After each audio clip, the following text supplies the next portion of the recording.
और जंगबाद भाई आपका भी स्वागत है, बहुत बहुत धन्यवाद। यहाँ पर और कौन पहली बार? अर्चना जी यहाँ पर पहली बार है। अंजलि करी मैं दूसरी बार। काजल पहली बार बैठ रही, अपने ही घर में पहली बार बैठ। ओके, तो किसी कुछ कहना है? नहीं तो हम लोग थोड़ा सा कहते हैं एक साथ। एक साथ जो होता है शब्द ना, एक साथ बहुत खूबसूरत शब्द है ये ना। सबको जय मसीह की। हाय, सब लोग बोलिए जय मसीह की। जय मसीह की। जय सबको जय मसीह। Merry Christmas, happy Christmas. Christmas. Okay, तो अभी टोपी पहन के बैठना पड़ेगा, लाल टोपी। ओके, तो एक साथ जो शब्द होता है, एक साथ जब कुछ चीजें होती है ना, तो उस चीज को कोई नष्ट नहीं कर सकता ना। एक साथ जब चीजें कार्य करती है चीजें ना, हर कोई डर जाता है, वो साहस नहीं कर पाता कि उन पर हमला करे या उन पर कुछ कार्य करे। शास्त्री फरीसी लोग भी डर जाते थे यीशु मसीह जब काम करता था। बोले कि लोग इसके इतना उसका फॉलोअर है, तो अगर हम इसको कुछ करेंगे तो लोग नाराज हो जाएंगे, तो इसीलिए वो लोग भी डरते थे। एक साथ, एक मन, एक दिल, एक अद्भुत विचार है। तो हम लोग देखेंगे, अगर आपके पास बाइबल है तो बाइबल में आप लोग देख सकते हैं, एक वचन है चाल ना। एक साथ चाल चलनी चाहिए। हर एक विश्वासी भाई बहनों का चाल एक समान, एक जैसा होनी चाहिए ना। कलीसिया के लोगों का जो विश्वास करते हैं एक जैसा होनी चाहिए। आमोस का किताब 3 अध्याय वचन 3 में चाल या चले, एक साथ चले ना। एक साथ पति पत्नी एक साथ चलना चाहिए। घर परिवार बच्चे सब एक साथ एकजुट होना चाहिए। अगर एक साथ नहीं हो तो समझिए मोटर गाड़ी का पहिया एक उधर जा रहा, एक उधर जा रहा, तो क्या होएगा वो आदमी का ना? है क्या होएगा? गिर जाएगा, चलेगा नहीं, बढ़ेगा नहीं। एक साथ दोनों चलेगा, आगे पहिया भी चल रहा तो पीछे पहिया भी चलना जरूरी ना। उसी प्रकार अगर पास्टर चल रहा तो कलीसिया को भी चलना चाहिए। यीशु चल रहा तो शरीर को भी चलना चाहिए। सर चल रहा तो बॉडी को भी, शरीर को भी चलना चाहिए। समझ रहे? तो इसमें लिखा है, बहुत खूबसूरत बात लिखा है, यदि दो मनुष्य एक साथ सहमत ना हो। सहमत का मतलब क्या? एक मन, एक चीज के लिए एक मन होना ना। एक साथ सहमत ना हो तो क्या वे एक संग चल सकेंगे? बिल्कुल नहीं। इसलिए बहुत जरूरी, इंपॉर्टेंट है कि हम लोग एक होना ना। दो मनुष्य एक होना, पति पत्नी हो सकता, बाप बेटे हो सकता, माँ बेटी हो सकता ना, सास बहू हो सकता, या परिवार कोई कंपनी में ना, मैनेजर और क्या बोलते कि मालिक और उनकी दास, एक मन होना जरूरी है। हर जगह, हर क्षेत्र में, टीचर और स्टूडेंट, हर जगह पे एक मन नहीं है तो फिर बहुत मुश्किल है। अगर टीचर पढ़ा रहा है और स्टूडेंट कभी उसको ध्यान नहीं दे रहे तो क्या होगा? उसको कभी ध्यान नहीं देगा तो क्या होएगा? वो बढ़ नहीं पाएगा, वो सीख नहीं पाएंगे कुछ। उसी प्रकार हमें एक मन होना बहुत जरूरी है। एक देखेंगे, एक पैर से लंगड़ा है, चल नहीं सकता, और उसको बैसाखी दिया गया, बोले नहीं मुझे बैसाखी नहीं चाहिए, तो वो चल रहा, थोड़ा समय जाएगा वो थक जाएगा, क्योंकि एक पैर वो चल नहीं पा रहा। बैसाखी हुई तो और भी आगे जा सकता हो। तो हम लोग एक दूसरे के लिए बैसाखी बनते हैं, एक होते हैं प्रार्थना में, वचन में, कलीसिया में, प्रचार में, कामकाज में, हर जगह हम एक मन होए। एक परिवार में अगर एकजुट है तो कोई भी उस परिवार को हिला नहीं सकता है और गिरा नहीं सकता। समझ रहे? तो इसीलिए बहुत जरूरी है कि हम लोगों को समझना, एक मन रहना, परमेश्वर और आप ना एक होना, कलीसिया और आप एक होना जरूरी है। पवित्र और आत्मा और आप एक होना, वचन और बाइबल और आप एक होना, बाइबल का व्यक्ति बनना बहुत जरूरी है, समझ रहे हैं। तो इसीलिए कुछ बातें हमें समझने की जरूरत है। दूसरी बात हम देख सकते हैं, आराधना में मेरे साथ यहोवा की बढ़ाई करो। यहां पर जब लिख रहा है भजन संहिता 34 और वचन 3 में दाऊद जब लिख रहा, कह रहा मेरे साथ यहोवा की बढ़ाई करो, आओ हम मिलकर उसकी नाम की स्तुति करें। आओ हम सब मिलकर, आज हम लोग 9:30 बजे का टाइमिंग दे रहे, 9:30 बजे हमें उपस्थित होना चाहिए। भले पास्टर आए या ना आए, हमें उपस्थित होना है। अगर हम ये ठानेंगे, एक मन रहेंगे, तो समय पे हर चीज हो सकता है। आज मैं और मेरी पत्नी ठान लिया कुछ चीजें करना ही करना है, तो हम देख रहे हैं जो काम 3 बजे होता था वो 12 बजे 12:30 बजे जल्दी हो जाएगा। हम ठान लिए ना। उसी प्रकार एक दाऊद कह रहा, आओ हम साथ प्रभु की आराधना करें, प्रभु की स्तुति करें। मैं आज कलीसिया को यही कहता हूं, आओ हम साथ मिलकर प्रभु की आराधना करें, साथ में सब मिलकर आराधना करें। वचन आने से पहले आराधना बहुत जरूरी है ना। तैयारी करना अपने आप को, खाना पकाने से पहले आप क्या पकाओगे वो तैयारी करना बहुत जरूरी है। किचन को तैयारी करना बहुत जरूरी है, समझ रहे हैं। तो इसी प्रकार आराधना में उपस्थित होना बहुत इंपॉर्टेंट। अगर पूरे कलीसिया एक होकर आए टाइम पर और आराधना स्टार्ट करे, तो देखिए कैसा एनर्जी, कैसा अभिषेक लागेगा, दिल खुल जाएगा, मन खुल जाएगा। हमें कोशिश करना चाहिए, तो इसीलिए हमें आना चाहिए, समझ रहे हैं। तीसरी बात हम देख, कार्य में अगर हम एक विश्वासी है, सिर्फ पास्टर और पास्टर की परिवार या पास्टर की वाइफ सिर्फ काम कर रहे हैं, क्या हमारा कोई जिम्मेदारी नहीं? मैं डांट नहीं रहा हूं, आपकी जिम्मेदारी को मैं इनकरेज कर रहा हूं। आप एक विश्वासी हो, कार्य में, आराधना में, चाल में आप एक होने की जरूरत है। कार्य में हम एक संग मिलकर यहोवा के लिए इसे बनाएंगे। एजरा का 4:3 एजरा कह रहा, हम सब मिलकर परमेश्वर के भवन का निर्माण करेंगे ना, काम करेंगे सब मिलकर। एक इंसान नहीं कर सकता। अभी घर में सोचिए कि सब बैठे हैं, जवान बेटियां बैठे हैं, जवान लड़के बैठे हैं, हाँ, माँ को काम करने पड़ रहा, तो कितना दुख लगता है वो घर में। तो माँ क्या चुप बैठेगी? कभी नहीं। क्या वो माँ तकलीफ नहीं होता है?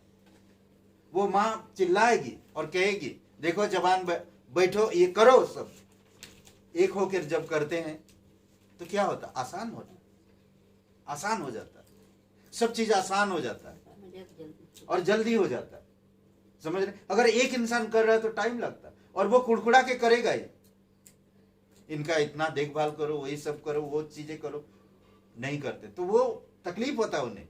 उसी प्रकार आज अगर एक पास्टर लीडर है, हम लोग का जिम्मेदारी है कि हम साथ मिलकर काम करें। जब हम साथ मिलकर करेंगे, कलीसिया यूं बनेगा और यूं बढ़ेगा। सिर्फ पास्टर ही प्रचार नहीं करे, आप जिस एरिया में रहते, आप लोगों को कन्विंस करो कि आए प्रार्थना में। एक इंसान को ठान लो कि मैं एक इंसान को, नया व्यक्ति को एक लेकर आऊं कलीसिया में। देखिए काम आसान होगा, कलीसिया कैसे बढ़ता है। खुद करिए, देखिए ये मेरा काम है, मुझे करना है, समझ रहे। एजरा का 4:3 में लिखा है, आप जब पढ़ेंगे तो ध्यान से पढ़िएगा, ओके। आनंद के समय, आनंद के समय सब एक साथ हो जाते हैं, ये मैंने बहुत बार देखा है। हा? कोई पार्टी चल रहा है, क्रिसमस में है ना, आनंद के समय सब एक साथ हो, वो समय से पहले आ जाते हैं। आनंद के समय मैंने देखा है कई बार। नहीं, ये सत्य बात है, सत्य नहीं है, हाँ ये सत्य है। आनंद के समय सब आ जाते हैं। एनीवे, मैं आप लोगों को कोई ब्लेम नहीं कर रहा हूं, ठीक है। आनंद के समय देखेंगे, उड़ाऊ पुत्र के ना, उड़ाऊ पुत्र जब उसके पास सब कुछ था, अच्छा खासा था, तो सब थे उसके साथ। नहीं, उड़ाऊ पुत्र देखे अपना जब धन संपत्ति सब लेकर चला गया था, तो सब लोग को, उसके दोस्त सब कोई था उसके साथ, एंजॉय कर रहे थे, आनंद कर रहे थे, उसका पैसा उड़ा रहे थे। कभी कभी हम लोग भी परमेश्वर के आनंद में शामिल होते, अरे चलो शामिल होते, आनंद करते, आनंद मनाते। परमेश्वर का पैसा है भाई, उड़े जाने दो ना, सोचते ऐसा कभी कभी हम। नहीं, ये नहीं सोचते नहीं हम लोग, बट मैं बता रहा हूं, आनंद मेरे साथ मिलकर आनंद मनाओ। वहां पर कह रहा मेरे आओ, देखेंगे वो उड़ाव पुत्र का छोड़ दिया, परंतु उसका पिता क्या कहा, आओ मेरे साथ आनंद मनाओ। तुम अब निराश मत हो, तुम अब दुखी मत हो, तुम मर गए अब तुम जीवित हो, तुम भटक गए आप सही जगह पर हो।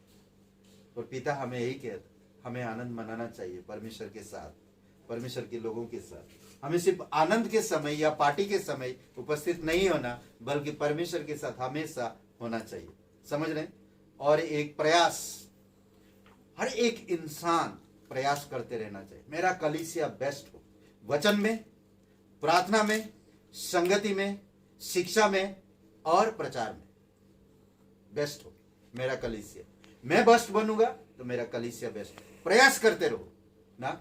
मैं बाइबल स्कूल ज्वाइन कर सकती, एक एक क्लास कर पाऊं धीरे धीरे। मेरे पास ज्यादा क्लास करने के लिए समय नहीं है, पर एक क्लास में कर सकता हूं। मेरे पास समय, इस समय पर मैं निकाल सकता हूं ना, मैं कर सकता हूं। अच्छा, लूका का 15, पहले जो आनंद, मेरे साथ आनंद मनाओ, लूका का 15:6 में है, ठीक है। और प्रयास करना, एक साथ मिलकर सुसमाचार के विकास के लिए संघर्ष करते रहो। संघर्ष करना। पौलुस फिलिपियों का किताब एक साथ में, कोई पढ़ेगा फिलिपियों का किताब एक साथ, खुलिए और पढ़िए। देखिए पौलुस क्या कहता है, एक साथ मिलकर सुसमाचार के विकास के लिए संघर्ष करते रहो। संघर्ष करना, प्रयास करते रहो, कोशिश करते रहो ना। एक प्रचार करते रहो, कोई आए या ना आए, करते रहो, करते रहो, करते रहो। जब प्रयास करो, सॉरी, संघर्ष करते रहेंगे, प्रयास करते रहेंगे, मुझे कोई कुछ बोले, मैं बताते रहूंगा, लोगों को बताते रहूंगा जहां भी मौका मिलता। तो क्या होएगा जानते हैं? परमेश्वर एक दिन समय के अनुसार लाएगा लोगों को। तब आप देखेंगे, तब आप जानेंगे, तब आप समझेंगे। फिलिपियों का 1:27,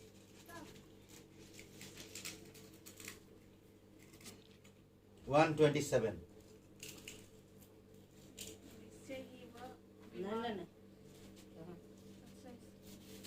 फिलिपियों का 1:27, तुम्हारा चाल 1:27। चलन मसीह के सुसमाचार के योग हो, कि चाहे मैं आकर तुम्हें देखूं, चाहे न भी आऊं, तुम्हारे विषय में यही सुनूं कि तुम एक ही आत्मा में स्थिर हो। यही है फिलिपियों का 1:27। और एक चित होकर सुसमाचार के विश्वास के लिए परिश्रम करते रहो। हाँ, अब आया ये पॉइंट। हाँ, मैं बोला किधर गया वो वचन। ओके, तो एक साथ मिलकर समाचार के विश्वास के लिए संघर्ष करते रहो, एक साथ मिलकर। समझ रहे? सब जगह ठीक है, हम घर में प्रार्थना कर रहे हैं, हम घर में बाइबल पढ़ रहे हैं, पर एक साथ जब मिलकर हम करते हैं तो परमेश्वर ब्लेसिंग करता है। ओके, दूसरी बात, प्रेम में, जैसा परमेश्वर का प्रेम है, हम एक दूसरे में वैसा प्रेम होना चाहिए। परस्पर प्रेम में बंधे रहो। कुलुसियों का 2 अध्याय वचन 2 पढ़िए। कुलुसियों का 2 अध्याय वचन 2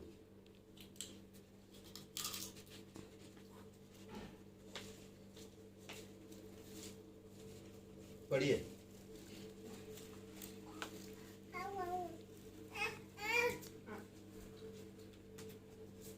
ताकि उनके मनों में शांति हो और वे प्रेम में आपस में गठे रहे, और वे पूरी समझ का सारा धन प्राप्त करें, और परमेश्वर पिता के निमित्त को अर्थात मसीह को पहचान ले। गठे रहे ना, गठे रहे। एक काम देखे कैसे, ये कपड़े देंगे थोड़े चले ना। गठे रहे कैसा देखे, मैं बताता हूँ, ठीक है। हाँ, ये देखिए सारे गठे रहने, ये सारी चीजें उठा के इसमें लेके जाएंगे आज। समझ रहे हैं? ऐसे सारे चीज, अरे सब यही पर गठे रहते। समझ रहे? गठरी बन गई। परमेश्वर के प्रेम में गठे रहना, ऐसे ही गठरी की जैसा बने रहना। समझ रहे? तब देखिए अद्भुत काम होता क्या नहीं।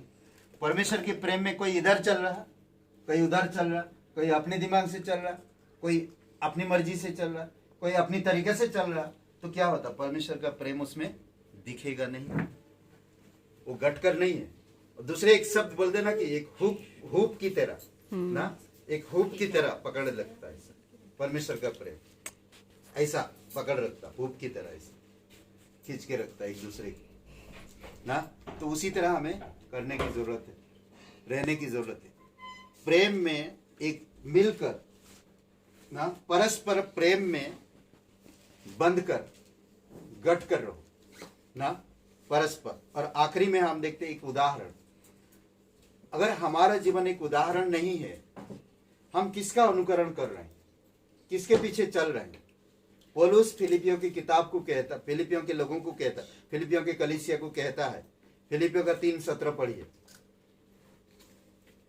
मिलकर मेरा अनुकरण करो। मिलकर फिलिपियों के लोगों को कह रहा, कलीसिया को कह रहा, मिलकर मेरा अनुकरण करो।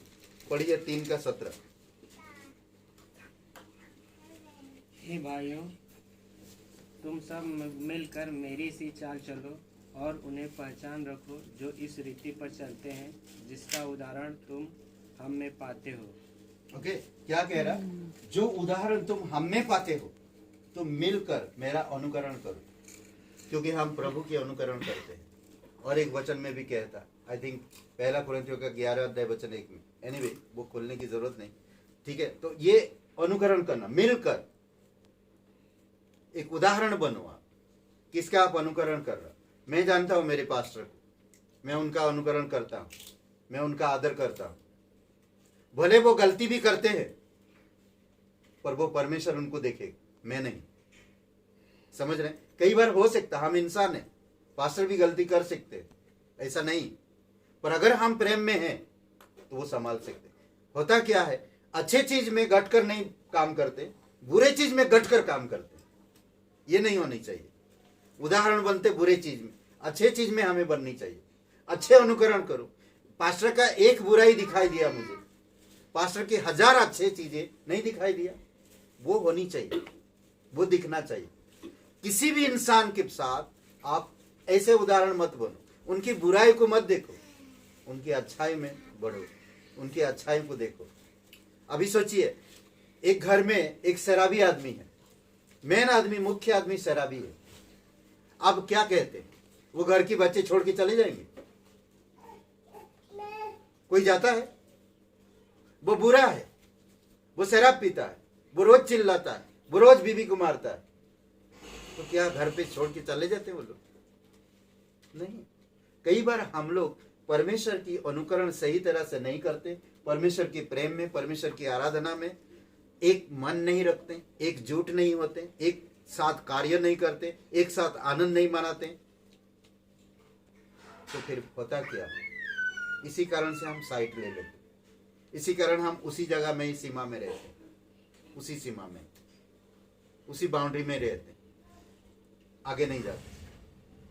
क्योंकि हमें परमेश्वर की वचन में, कलीसिया में, प्रार्थना में, संगति में एक साथ मिलकर करना।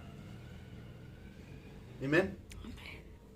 आइए प्रार्थना करते हैं, सभी लोग मिलकर प्रार्थना करिएगा, ठीक है?